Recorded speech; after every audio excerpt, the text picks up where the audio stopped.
João capítulo 5, versículo 1. Depois disso, havia uma festa entre os judeus, e Jesus subiu a Jerusalém. Ora, em Jerusalém há, próximo à porta das ovelhas, um tanque chamado em hebreu Betesda, o qual tem 5 alpendres. Nestes jazia grande número de enfermos, cegos, coxos e paralíticos, esperando o movimento das águas, porquanto um anjo descia em certo tempo ao tanque e agitava a água, e ao primeiro que ali descia, depois do movimento da água, sarava de qualquer enfermidade que tivesse. E estava ali um homem que havia 38 anos, se achava enfermo. E Jesus, vendo este deitado, e sabendo que estava neste estado havia muito tempo, disse-lhe: queres ficar são? O enfermo respondeu-lhe: Senhor, não tenho homem algum que, quando a água é agitada, me coloque no tanque, mas enquanto eu vou, desce outro antes de mim. E Jesus disse-lhe: levanta-te, toma a tua cama e anda. Logo aquele homem ficou são, e tomou a sua cama e partiu, e aquele dia era sábado. Amém, queridos? Pode sentar adorando o nome do Senhor Jesus. Glória a Deus por tudo. Amados irmãos, eu quero meditar com os irmãos após uma guerra espiritual que é comum a todo mundo que prega a palavra de Deus. Eu confesso aos irmãos que eu preparei uma mensagem no livro do Deuteronômio, e uma mensagem já há alguns dias que eu venho pensando, refletindo sobre ela, mas do final da tarde para cá, o Senhor Jesus me incomodou a olhar o Evangelho segundo escreveu João. Como nós sabemos, irmãos, os Evangelhos são livros da Bíblia Sagrada que falam acerca do ministério de Jesus Cristo. Se nós formos observar conforme a ordem que está escrita na nossa Bíblia, os 3 primeiros evangelhos, conforme aprendemos na escola bíblica dominical, eles relatam o ministério de Jesus na Galileia. E os 3 primeiros evangelhos, eles são chamados de evangelhos sinóticos, por terem os conteúdos, que ali estão dentro dos seus livros, semelhantes. São chamados evangelhos sinóticos. Já o evangelho segundo escreveu João, ele tem algumas particularidades. Ele não faz parte do grupo dos evangelhos sinóticos. O evangelho segundo escreveu João é um evangelho que foi escrito, cujo objetivo era mostrar a divindade de Jesus Cristo. E o evangelho segundo João, ele foi escrito para mostrar o ministério de Jesus, apresentando o ministério de Jesus na Judéia. Os outros 3 mostram na Galileia, esse na Judéia.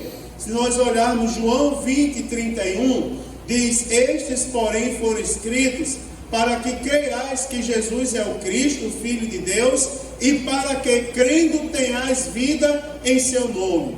Se nós formos olhar o Evangelho segundo João, ele foi escrito já no final do 1º século da igreja. O evangelho que, quando foi escrito, os evangelhos sinóticos já tinham cerca de 20 anos que estavam escritos e já estavam sendo usados pela igreja. Esse evangelho, a história diz que ele foi escrito após o apelo de um grupo de presbíteros ou anciãos das igrejas da Ásia, que procuraram o venerável ancião morador da cidade de Éfeso, chamado João, aquele que tinha sido discípulo de Jesus. E a Bíblia Sagrada vai nos ensinar, se nós analisarmos, que nesse período João já tinha retornado inclusive do exílio na ilha de Patmos. Os presbíteros da igreja procuram João para que ele escrevesse um livro santo, e este livro servisse para combater algumas heresias que andavam falando acerca de Jesus. Acreditem, irmãos, tem palavras sobre Jesus que não é verdadeira. A história diz que um homem chamado Cerinto, um judeu chamado Cerinto, ele andava falando coisas erradas sobre a natureza, sobre a pessoa e a divindade, a deidade de Jesus Cristo. João escreveu um livro particular, um livro que mostra para a gente pelo menos duas coisas. A primeira delas nos mostra que Jesus, ele tem os mesmos atributos de Deus. E não só Jesus tem os mesmos atributos de Deus. O Evangelho segundo escreveu João nos mostra que Jesus também pode realizar as mesmas obras que Jesus realizou. Por exemplo, sobre mostrar que Jesus tem os mesmos atributos de Deus, o Evangelho segundo João, ele tem dois números 7 interessantes.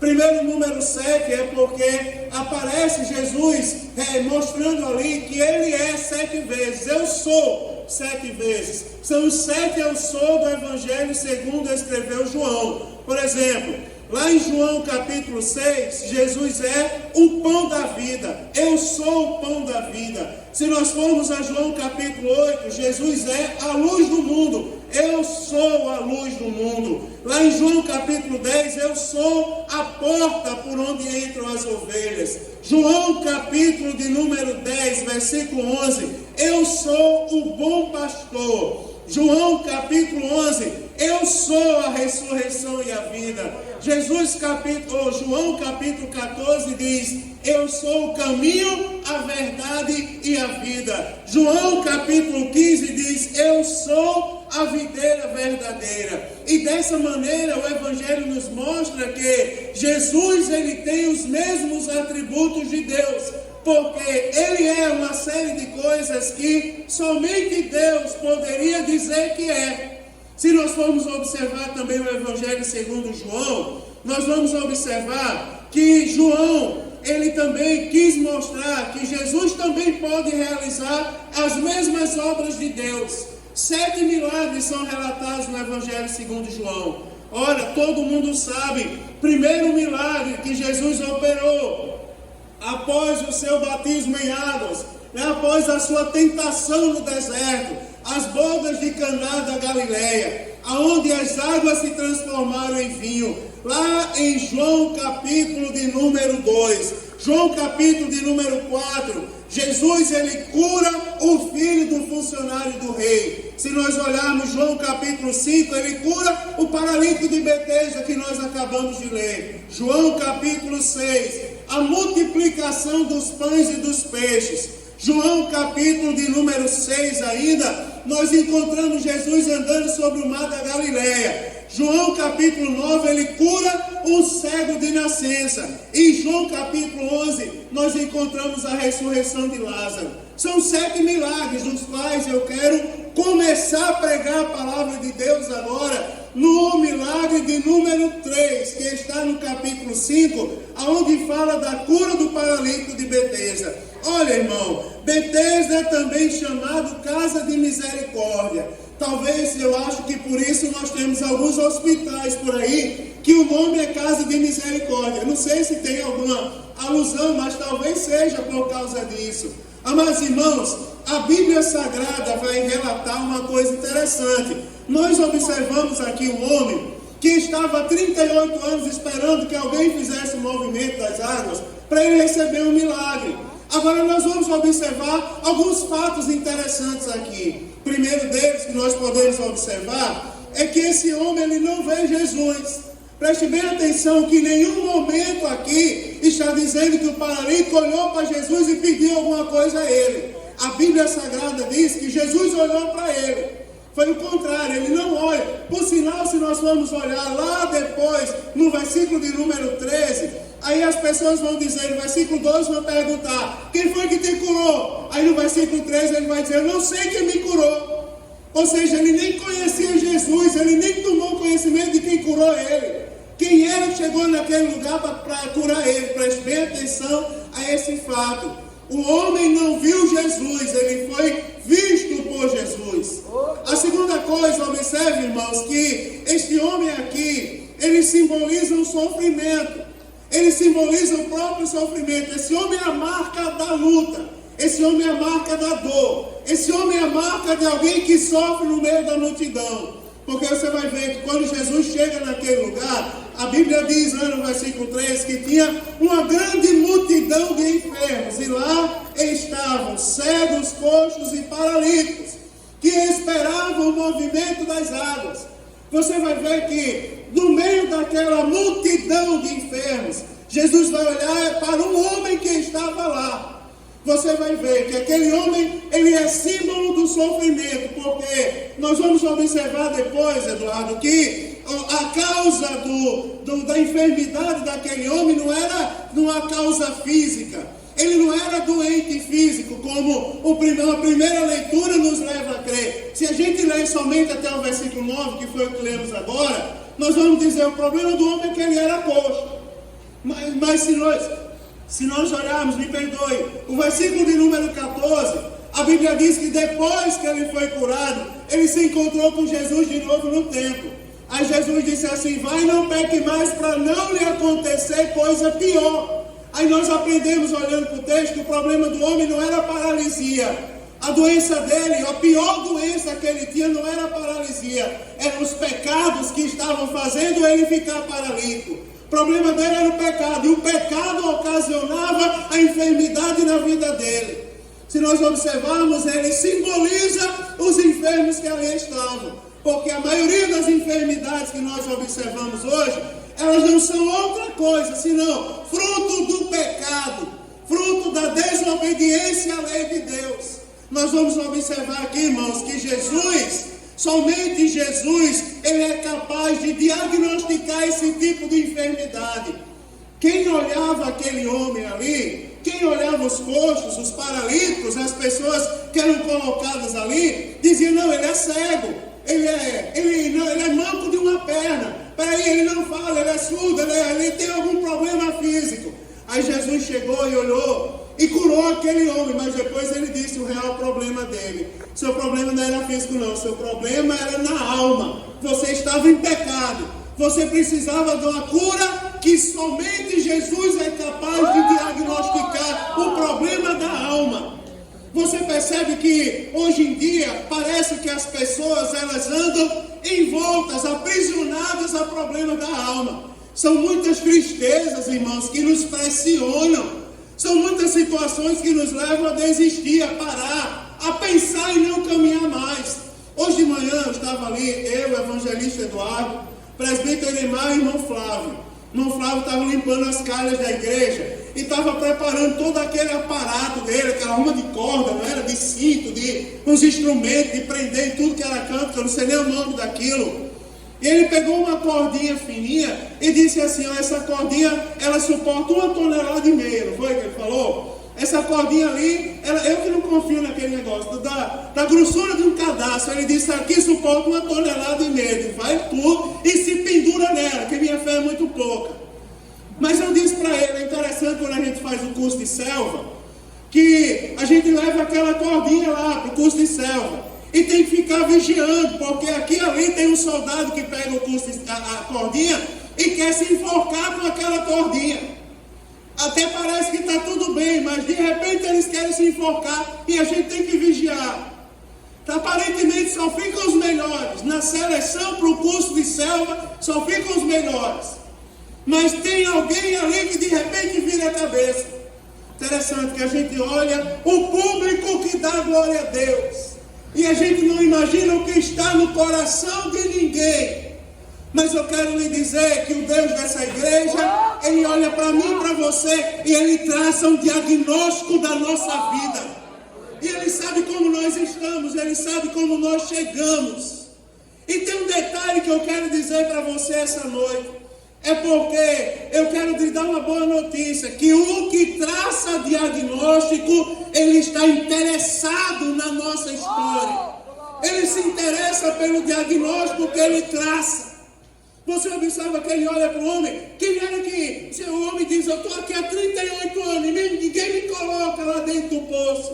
Mas Jesus chegou e disse, não, você vai ser curado agora.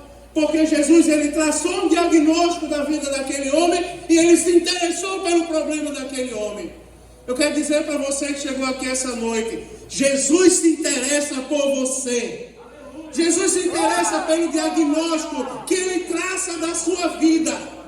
Quem olha para mim e para você não sabe a tristeza que nós carregamos no coração muitas vezes. Mas Jesus, Ele conhece a tristeza. E eu vou dizer uma coisa para você: se prepare para ser curado esta noite, porque Jesus que se interessa, Ele está aqui para curar a nossa alma. A Bíblia Sagrada diz, irmão, nós vamos observar aqui que havia uma festa naquela época. E você vai ver que Jesus, como um bom judeu, ele participava das festas. Jesus foi à festa, à festividade, e ele não foi só festejar, ele também foi curar enfermos. Não é interessante? É uma dedução simples, mas você observa aqui que o Jesus que está conosco na alegria, ele também está nas aflições. O Jesus que contempla o nosso glória a Deus, ele também contempla a nossa lágrima. Jesus estava lá e a Bíblia Sagrada diz que havia na próxima porta das ovelhas um tanque. Era um lugar de misericórdia.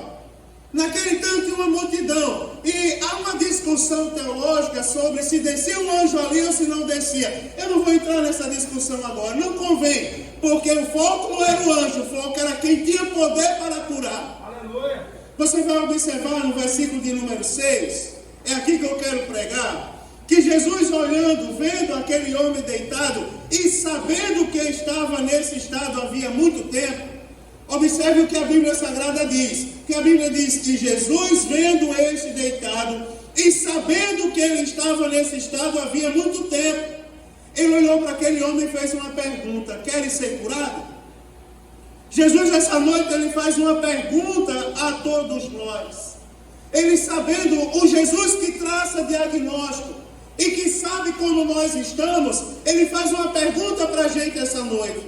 Ele diz assim: vocês querem ser curados? Saiba que Jesus ele olha e vê o que ninguém vê. Nem precisa me responder, mas reflita na pergunta que Jesus está fazendo ao nosso coração essa noite. Uma vez um irmão olhou para mim na igreja e disse assim: pastor, eu tinha uma vontade, ele veio me pedir perdão. Aí ele disse: eu quero lhe pedir perdão. Não foi aqui, foi em outro lugar. Quero lhe pedir perdão. Eu disse: claro, querido, está perdoado. Nem perguntei o motivo. Aí ele disse: você não quer saber o motivo? Eu falei: não me interessa saber, mas você está perdoado. Em nome de Jesus. Se Jesus voltar agora, a gente vai morar no céu. Aí ele disse: não, mas eu vou dizer que eu tinha ódio da cara do pastor. Misericórdia, gente. Ódio de mim. Ele disse: ódio. Quando eu olhava o pastor na igreja, dava vontade de eu voar no pescoço do pastor, esganar. E bater, e matar, porque eu tinha raiva do pastor. Raiva. Até que um dia Deus usou o Senhor para mim. E Jesus cumpriu a palavra e eu vim aqui lhe pedir perdão. Glória a Deus. Jesus tratou comigo. É isso que eu quero transmitir essa noite. Jesus que está aqui, Ele não só traça um diagnóstico da nossa vida, como também Ele está aqui para nos curar essa noite. Aleluia. Ele está aqui para curar a nossa vida. Ele está aqui para trabalhar em nosso coração. Aleluia. Todo e qualquer mau costume que os olhos não podem ver, mas que Jesus pode chegar lá e tratar essa noite, Ele vai curar em nome de Jesus. Aleluia, glória a Deus. Jesus, ele olha, agora presta atenção uma coisa, é porque Jesus olha e diz assim: você quer ser curado? Será que Jesus não sabia o que aquele paralítico tinha, irmãos?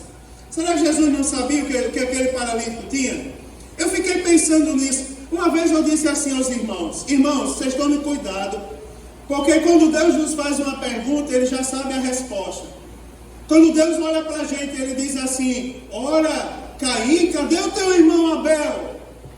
Ele já sabia o que Caim tinha feito com Abel, mas ele chegou e perguntou: Caim, cadê o teu irmão Abel? Você observa que Jesus olhou para aquele homem, e a Bíblia Sagrada diz no versículo 6 que ele sabia que aquele homem estava naquele estado há muito tempo. Ele podia ter chegado lá e ter curado o homem. A Bíblia não diz claramente que ele sabia o estado do homem. Ele podia ter chegado e ter dito assim: seja curado agora deste teu mal. Mas a Bíblia diz que ele olhou para o homem e disse: você quer ser curado? E eu fiquei pensando nessa pergunta e cheguei a uma conclusão. É que quando Jesus ele pergunta o que nós temos, irmãos, não é porque Ele não sabe o que nós temos, é porque às vezes nós não sabemos o que nós temos. É porque às vezes a gente pensa que o nosso problema é um, mas na verdade o nosso problema não é aquilo que a gente pensa. Se você prestar atenção à resposta do paralítico, você vai ver que eu tenho razão, porque Jesus disse assim: você quer ser curado? E a resposta do paralítico é uma resposta absurda, porque ele joga a culpa nas outras pessoas. O paralítico representa aquele que ele sempre lança a sua culpa em outro. Não, eu estou fraco porque não veio ninguém da igreja me visitar. Eu estou fraco porque eu fui para a igreja e alguém olhou para mim de cara feia. Eu estou fraco porque ninguém gosta de mim. Aí Jesus olha para a gente e diz assim: você quer ser curado? Porque na verdade ele quer mostrar para a gente onde está o problema realmente. O problema não está nos outros não, o problema está em nós. Jesus, ele olha para nós, ele olha para a nossa vida. Ele vê em nós o que ninguém pode ver em nós. Aleluia. Ele olha e ele diz assim: eu quero essa noite justificar você. Eu quero essa noite mudar. Quando ele olha para o paralítico, ele diz assim: espera aí, você quer ser curado desse seu mal? E o cego diz assim, aliás, e o paralítico, me perdoe, vou tirar o cego da história. E o paralítico prega tanto sobre cego que bota cego em qualquer lugar. E o paralítico vai lá e olha para Jesus e diz assim: não tem ninguém que me coloque no tanque. Jesus está dizendo assim: olha, rapaz, mas na frente você vai entender que seu problema não eram as pessoas que não queriam lhe colocar no tanque, não. Seu problema é sua personalidade, que precisa ser trabalhada pelo Evangelho. Jesus, ele precisa chegar na nossa vida e ele precisa operar pelo menos 3 coisas. Aprenda aí que eu vou dizer a você essa noite. Jesus precisa chegar na nossa vida e nós precisamos ser justificados diante dele. A justificação é uma obra que a gente ensina lá para os novos convertidos, mas às vezes tem pessoas que não sabem o significado da justificação. É por meio da justificação é que Jesus nos declara justos. É por meio da justificação que nós somos anistiados dos nossos pecados. Nós somos pecadores, nós nascemos em pecado, fomos concebidos em pecado. E a Bíblia diz que nós nascemos destituídos de estar na presença de Deus. Aprendemos hoje na escola dominical que a lei encobria parte dos pecados, não eram nem todos. Todo ano alguém tinha que ir lá oferecer sacrifício pelo pecado do povo. Agora Jesus Cristo, quando ele veio, ele nos declarou justos. Por meio de Jesus Cristo, quando a gente aceita Jesus, quando a gente olha para Jesus, ele nos perdoa dos nossos pecados, ele anistia. Ele diz assim: é como se vocês nunca tivessem pecado. As coisas velhas passaram e tudo se fez novo. A primeira obra que Jesus precisa operar na nossa vida é a justificação. Se você não se sente justificado, porque tem pessoas que a gente olha para elas e diz assim: se Jesus voltar agora, você vai para onde? E a gente tem crentes respondendo: eu não sei, só Deus sabe para onde eu vou. Mas você não é crente. Se Jesus voltar agora, você tem que ter na ponta da língua: eu vou morar no céu. Eu vou morar na eternidade. Agora, para ter essa certeza, você primeiro precisa saber: quando Jesus olha para a gente e perdoa, você quer ser curado, é porque primeiro ele quer nos justificar. Segundo, ele quer regenerar, que era o que o João estava falando hoje para os adolescentes. Ele quer nos converter a sermos novas pessoas, novas criaturas. É aquela história, irmão, entenda que o que está em Cristo, se mentia, não mente mais. Se brincava com Deus lá fora, agora não brinca mais, porque entendeu que é uma nova criatura. Se roubava, não rouba mais. Se vivia em falcatrua, não vive mais em falcatrua, porque agora está regenerado. Agora é uma nova criatura. Agora as pessoas vão olhar e vão dizer: não era aquele o bêbado, mas agora ele caminha para a igreja bonito e cheiroso, com a Bíblia debaixo do braço. Porque ele é uma nova criatura. E por último, a terceira coisa é a santificação. Ora, porque se os nossos pecados foram perdoados, se nós formos, irmãos, regenerados, somos novas criaturas, nós precisamos voltar à família de Deus. E sabe como o homem volta à família de Deus? Foi lido essa noite. Presbítero Jorley leu: porque minha mãe e meus irmãos são todos aqueles que ouvem a minha voz e a colocam em prática, que obedecem a minha palavra. Jesus precisa primeiro nos justificar, precisa encontrar espaço para nos fazer nova criatura, nos regenerar e também para santificar a nossa vida. Quando Jesus olha para a gente, como Ele está olhando essa noite, e diz assim: vocês querem ser curados? Ele está perguntando: vocês querem deixar o meu Espírito Santo entrar na sua vida essa noite e verdadeiramente fazer a mudança que você precisa que Ele faça? Porque não é fácil, irmão, viver dessa maneira. Não é fácil. Imagine aí, você vem à igreja, você escuta hinos abençoados, você escuta uma palavra, você se alegra, você sente um arrepio às vezes, você dá glória a Deus.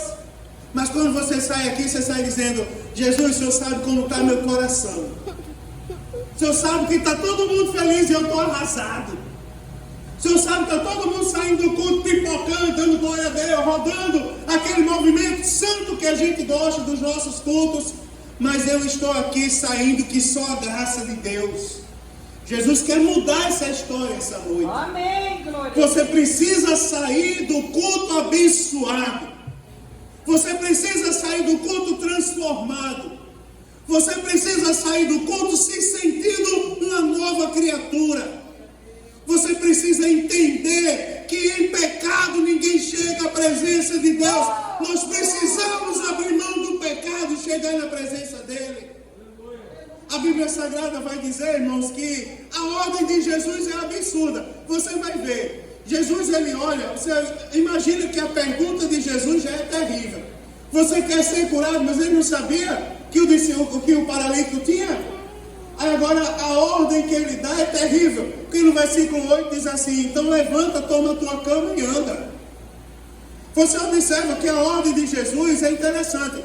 Como que o homem vai levantar e pegar a cama e andar, irmãos? Ele está há 38 anos paralisado. Se você prestar atenção, você já experimentou ficar muito tempo numa posição só?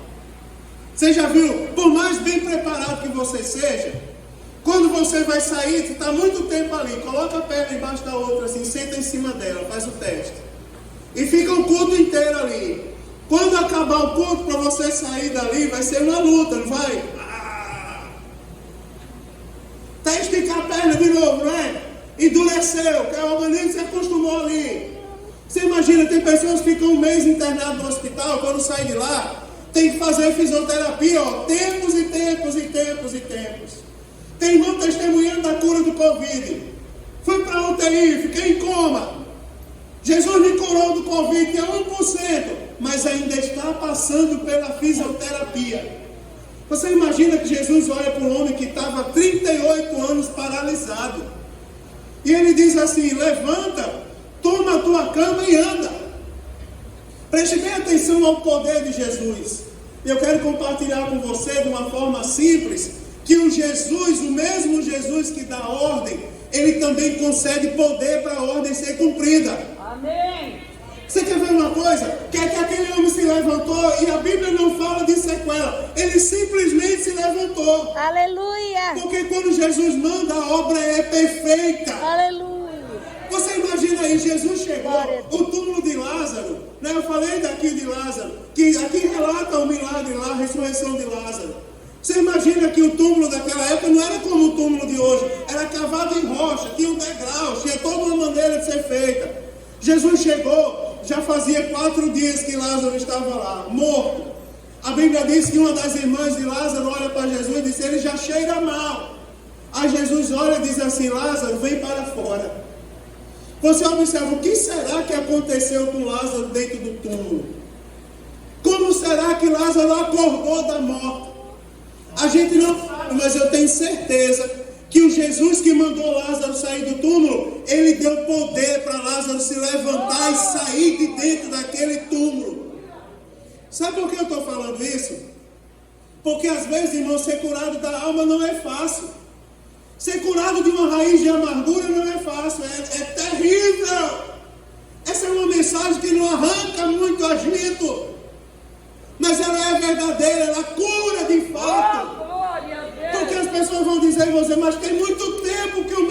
coração está amargurado.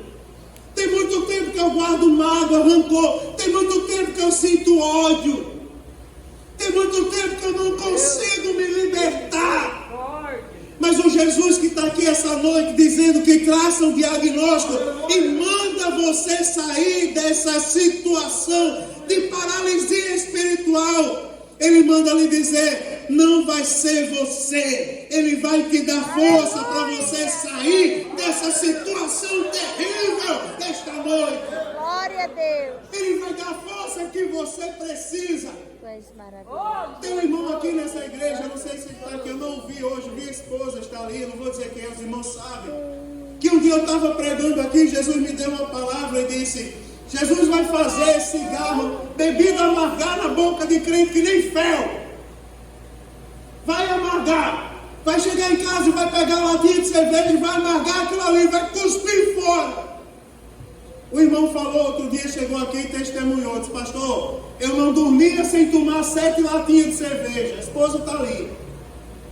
Eu não dormia sem tomar 7 latinhas de cerveja, mas naquele dia, eu cheguei em casa, peguei a primeira latinha e fui beber, e coisa amarga que não conseguiu descer. Cuspi lá fora, disse, essa cerveja está estragada, joguei lá fora, abri a segunda. Amarga do mesmo jeito, a terceira amarga, a sétima amarga. Aleluia. Aí ele disse que lembrou, e disse assim, não, lembrei, sabe o que foi? A culpa é do pastor, porque ele disse que a cerveja ia amargar que nem fel. O pastor não anunciou, meu irmão. É porque o Jesus que anuncia o milagre, ele tem poder para fazer o milagre se cumprir. Aleluia! Glória a Deus. Curar crentes neste lugar, em nome de Jesus. Eu creio. Chega de andar paralítico. Jesus esta noite vai te erguer desta cama e tu vai entender que Ele é maiacita, marraxé. É Deus na tua vida. Glória a Deus. Aleluia. Jesus está aqui para curar. Aleluia. Vila marraxé, lamará. Glória a Jesus Deus. está aqui para curar, meu irmão. Ele vai curar. Jesus está... Oh, Deus tem misericórdia, ninguém vai se alegrando, né? Espírito mal vai sair essa noite em nome de Jesus. Que não é o Espírito Santo, essa noite Jesus está libertando.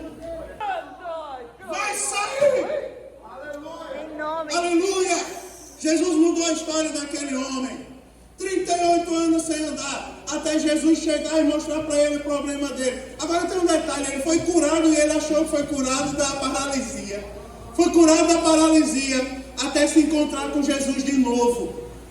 Jesus está aqui essa noite para falar com você de novo. Porque você veio ao culto um dia e você pensou que a sua cura era paralisia física. Não é. Jesus está dizendo, eu preciso entrar, mexer com as suas estruturas essa noite. Eu preciso ir lá na divisão da alma e do espírito. Juntas e medulas. Discernir pensamentos e intenções outra vez. E mostrar que eu sou Deus na sua vida, diz o Senhor. Neste lugar. Olha para mim. Quer ver? Eu vou falar uma coisa para você. Faça um exercício comigo. Eu não vou mandar ninguém dizer nada a ninguém. Ninguém vai dizer nada a ninguém. Não, eu vou fazer com o Eduardo aqui. Pra você ficar com... Tira tua máscara aí, Eduardo. Tira tua máscara aí, Francisco. Olha aí pro servo de Deus ali. Dá um sorriso para ele. Dá um sorriso para ele. Doeu aí? Sorriu? Doeu? Custou quanto o teu bolso? Custou quanto do bolso? Custou alguma coisa, irmão? Você não entende o mistério, eu vou dizer. Porque o Deus que fala comigo, ele diz assim, está faltando só um sorriso dentro de casa. Está faltando só chegar dentro do lar e tirar a máscara dentro do lar e olhar para a família e dizer, tu é meu irmão, pai, tu é meu filho, tu é minha esposa. Tira aí, Thaís, a máscara, olha para mim. Tu é minha esposa, a coisa mais linda do mundo, olha. Desse tamanho, mas foi a esposa de Jesus que deu, irmão. Está lá, olha que coisa linda. Jesus está falando com alguém, falta só um sorriso. Mas se está difícil sorrir, essa noite ele vai colocar o sorriso na tua boca. De volta ele vai colocar o sorriso nos teus lábios. Mas ele chegou lá com medo de tomar uma vacina, cabra frouxa. Aí olhou para o enfermeiro, eu também estava com medo, não era só ele não. Contei a vocês já o testemunho. Aí ele olhou para o rapaz e disse, vai doer. O rapaz disse, não, no final tu vai até rir de mim. Ele deu uma bobeira, você vê profissional trabalhando, é a coisa mais bonita do mundo, né? O rapaz, Marinito, enquanto olhou de lado assim, ele pegou, enfiou a seringa, apertou, quando o Marinito olhou para cá e tirou, e disse, pronto, já apliquei. Ele riu. Eu não disse a você que você ia rir? Sentiu alguma coisa? Ele disse, não. É porque eu disse que você ia rir, não ia sentir nada. É como se Jesus estivesse aplicando essa vacina essa noite. Entenda, olhe para mim agora. É como se Jesus estivesse aplicando essa vacina essa noite. Você não vai nem perceber. Quando você menos observar, você vai estar sorrindo novamente. Aleluia! E vai rir, e vai dizer como é bom sentir essa alegria outra vez. Aleluia!